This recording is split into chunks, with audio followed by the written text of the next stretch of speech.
أي بلو.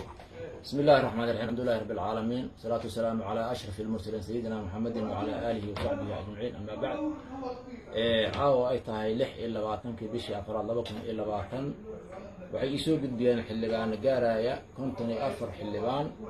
mooshinka dhan ah madaxweynaha dowlad goboleedka Hirshabeelle Maxamed Cabdi Waare kaasoo lagu soo eedeeyay musuqmaasuq ku xadgudubka dastuurka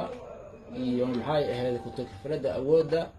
ayaa qodobada waaweyn lagu soo eedeeyay kamid ah mooshinkaas waan guddoomiyay waan qabtay إن شاء الله تعالى وحنا سوير دونا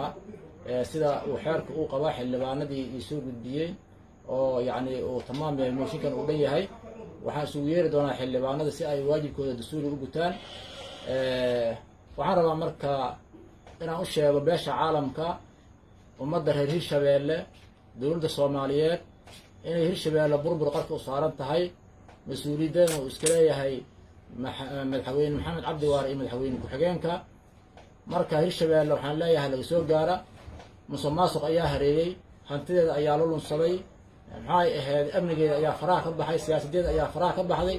dowladda Soomaaliyeed waxaan u baaqayaa iyo dhammaan inta kale xabanaysa Hirshabeelle inay si degdeg ugu soo gaaraan annaga amaana ayaa naloo dhiibtay amaanadeena muxuu ahaa hogaankii Hirshabeelle uu ku fashilmay mooshikiisa ayaa horyeelay waa mooshikiisa saddexaad oo laga keena marka waxaan rabaa in ciddii Hirshabeelle u naxayso oo dowladda Soomaaliya ugu horeyso in arintaasi ay wax ka qabtaan mooshinkiisa insha Allah taala saacadaha fudud inuu soo hayo si dastuurka u qaba ayaa la marinayaa marka waxaan u baaqayaa ummadda reer Hirshabeelle dowladda ugu horeeyaan inay aayahooda ka tashtaan maadaama Hirshabeelle ay noqotay maqaayad yani restaurant qof le camal muxuu ahay loo shaqeynayo marka mooshinkan waa horyeelaa insha Allah si dastuuri ayaa loo gudbin doonaa laakiin guud ahaan waxaan leeyahay Hirshabeelle waa fashilantay waxaana fashilay Maxamed Cabdi Waare iyo madaxweyne ku-xigeenkiisa iyagana kan mas'uula